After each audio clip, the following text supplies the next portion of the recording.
শুভকামনা নিয়ে একটা গল্প বলে আমি 6 নম্বরে যাচ্ছি।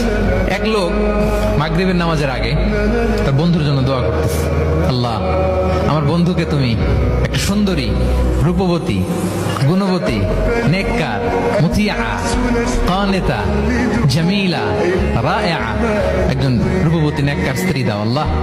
কতদিন ধরে তার বিয়েটা ঝুলে আছে, আল্লাহ তুমি ব্যবস্থা করে দাও, সুন্দরী নেককার আল্লাহওয়ালা।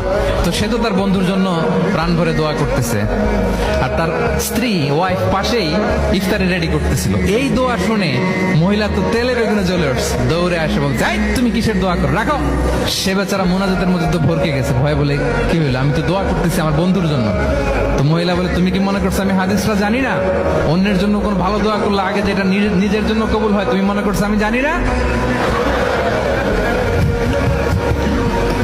তুমি ভাবছো হাদিস শুধু তুমি একা জানো, আমি জানি না? না কি সব দোয়া করে এগুলা? আল্লাহু আকবার, আল্লাহ রহম করুক।